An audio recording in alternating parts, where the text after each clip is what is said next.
بسم الله الرحمن الرحیم. زه خو د خپل ټول سوات ته خپل پښتنو ته مبارک ورکوم چې کوم تاسو سره واده کړی وه د یونیورسټیانو د هسپتالونو نن په عملي طور باندې تاسو په هغې باندې په تیز ستر کار ګورئ. دلته اول لکه موږ کابل هسپتال او هغه بلډینګ چې کوم دی تقریبا مکمل دی. په مارچ کې به نوی هغه هسپتال موږ کولاو، کمزور هسپتال چې دی هلته موږ نوی بلډینګ جوړ کړو. د هغې سره د ماشومانو د صوبې د ټول نه غټ او اولنی هسپتال په کابل کې پیکار روان دی او ډېر تیز تر روان دی. پروجیکټ خو ډېر لوی دی، ډېر غټ دی، ځکه د صوبې د ټول نه غټ هسپتال دی. 300 بیډ دی. په دې کې هر قسم بیماریان چې کوم دي د هغې یو سپیشلایز ډپارټمنټ پر هغې لپاره کولاویږي. هغه هم د هغې سره هاسټل هم دي چې کوم ډاکټران به هلته پاتې کېږي.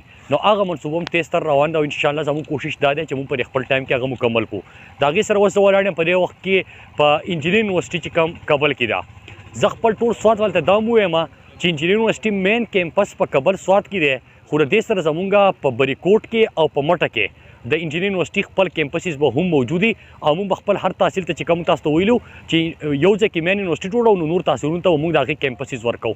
نو هغه موږ په حقیقت ته بدله کړه او هغه هم نن ستاسو مخې ته ده. نن چې دلته اوس زمونږ کوم دا کار چې روان دی په دې کې تاسو ته مونږ اول زموږ اکیډمیک بلاک چې کوم دی په هغې باندې تیز تر کار روان دی. دې تر ته مونږ لاړ شو، زموږ سره لایبرري ده، بیا دې خوا زموږ سره ایډمنسټریشن بلاک دی، دا شاته زموږ بوایز هاسټل چې کوم دی دا به اووه چته به وي ده او په دې کې تقریبا 750 سټوډنټان چې کوم دي په دې کابل کیمپس سره چې کوم د هاسټل جوړېږي په دې کې پاتې کېږي. هغه تر ته بیا زموږ سره وایس چانسلر هاوس دی، د هغې سره فلیټس دي، کم ټیچران وغیره به چې دلته پاتې کېږي، پروفیسرز به پاتې کېږي، د هغو لپاره دي. د دې نه علاوه زموږ سره ګرلز هاسټل دی، نو هغه به 3 چته به چې کوم وي د ګرلز هاسټل به دلته وي.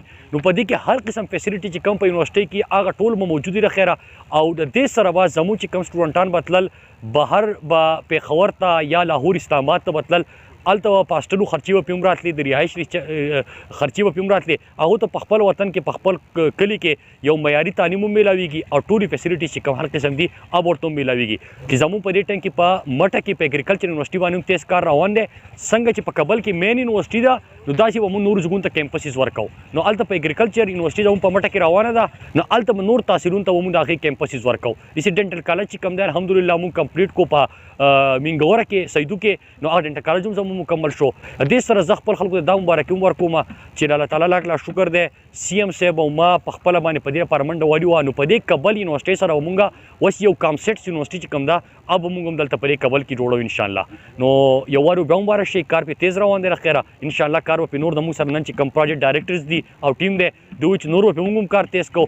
تاسو که وګورئ لږ یو څو میاشتې مخکې موږ د دې افتتاح کړی و، ګراؤنډ بریکینګ کړی و، او په لږ ټایم کې نن تاسو ته د هسپتال بلډینګ هم راڅتېدل ولیدل، یونیورسټي چې کوم ده هغه هم تیز تر کار روان دی. نو انشاءالله دا موږ نور تیز او په خپل ټایم کې به انشاءالله کوشش به کوو چې مکمل کړو د خیره.